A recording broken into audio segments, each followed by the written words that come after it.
You know, I think probably the weakest link in all of evolution theory is the idea of the origin of life from non-living chemicals.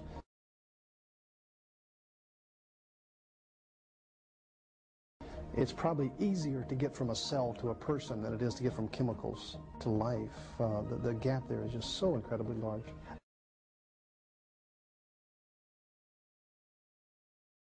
I'm convinced that life is so complicated, so complex, so intricately engineered that wherever life exists, God created it, and it could not have come by natural processes.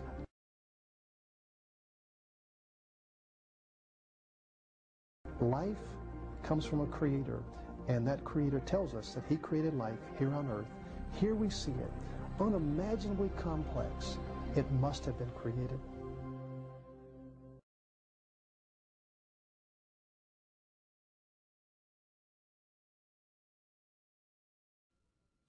I believe humans evolved to where we are today from single-celled organisms based on the theory of Darwinism and natural selection. I don't think that there was any sort of divine intervention.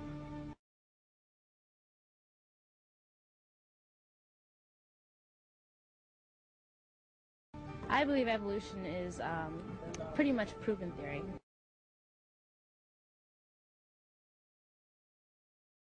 I don't believe in a higher order. Just because the fact that I haven't seen any, proof or, concrete evidence of that, and until somebody shows me, that there is, then I'm going to have an aversion to organized religion, and I'm going to stay on the basis of chemical evolution.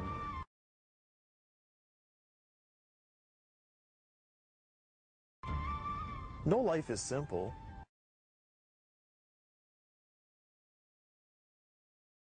And all life shows the handiwork of a designer.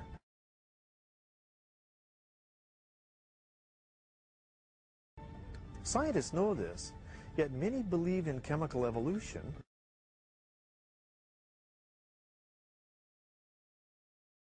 rather than be accountable to the Creator God of the Bible.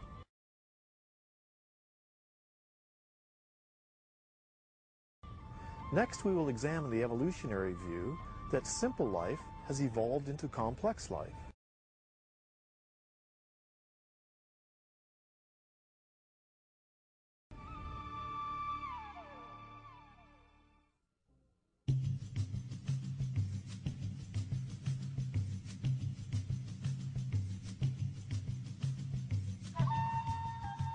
Assuming that life miraculously appeared on Earth,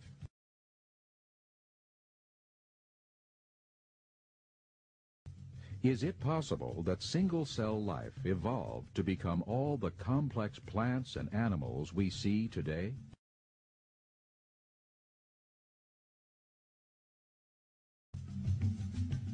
That was Darwin's idea that everything, every living thing on the earth eventually could be traced back to a common ancestor.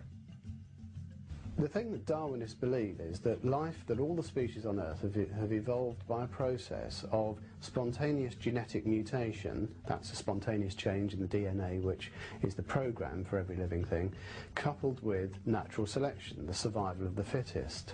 The extraordinary thing is that although the theory has been pretty well accepted universally for over a century now, there is absolutely no direct evidence to support it at all.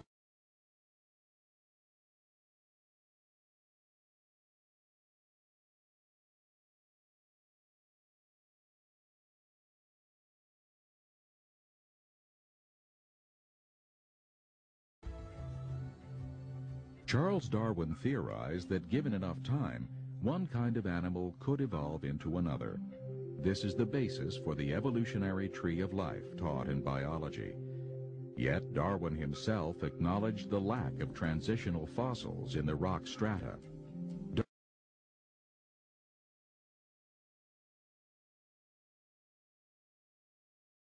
Darwin wrote, "Intermediate links? Geology assuredly does not reveal any such finely graduated organic chain, and this perhaps is the most obvious and serious objection which can be urged against the theory."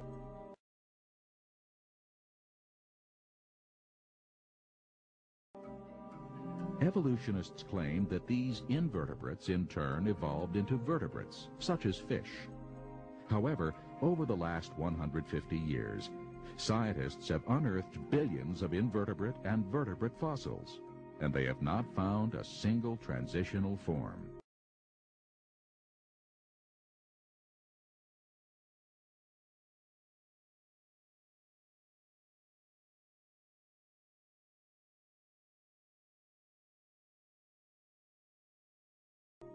Now, the fact that we have no ancestors for the fishes, the vertebrates,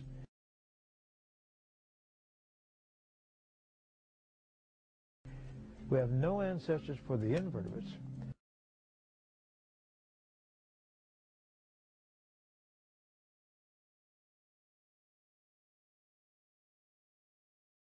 means that we didn't have any ancestors.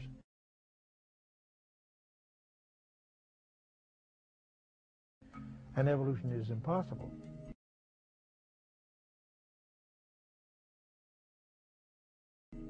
A study of the geological record confirms that the major groups of animals each appear abruptly and fully formed.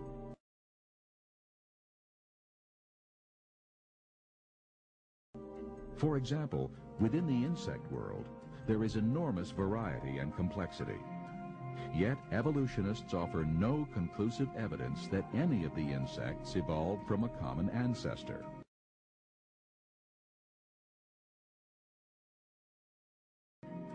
The same problem exists for all of the great variety of amphibians,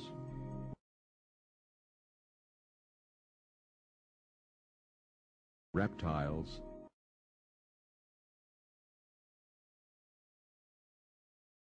and mammals.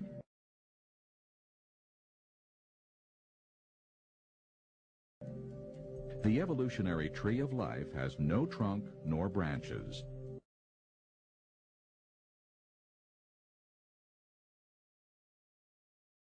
Therefore, all of the implied intermediates are only blind speculation.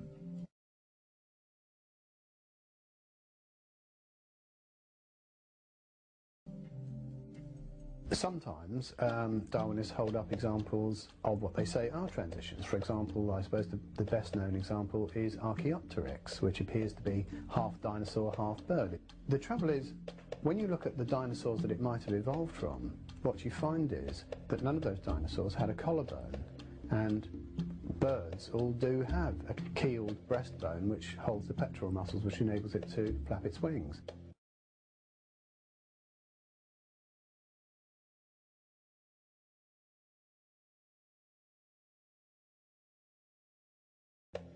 It has been claimed in the past that Archaeopteryx was really nothing more than a feathered reptile.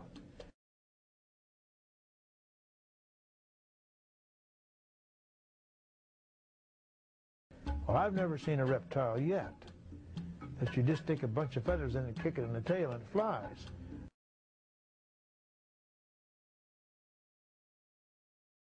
No, Archaeopteryx flew.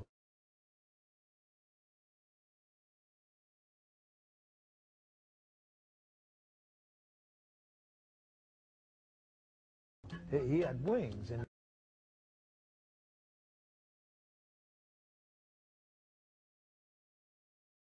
certainly wasn't a feathered reptile. As a matter of fact, I have an article here before me, published in March 1996 in the Journal of Vertebrate Paleontology, and the authors say this: the avian features of the skull demonstrate that Archaeopteryx is a bird rather than a feathered non-avian archosaur.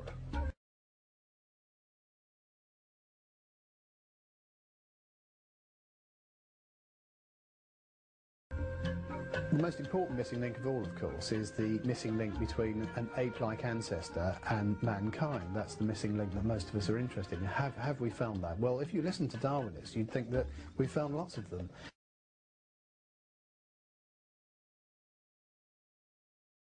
In fact, the evidence really isn't there at all. All of the fossils that have been found so far have been classified, reclassified, either as human or as ape. And so far the missing link is still missing.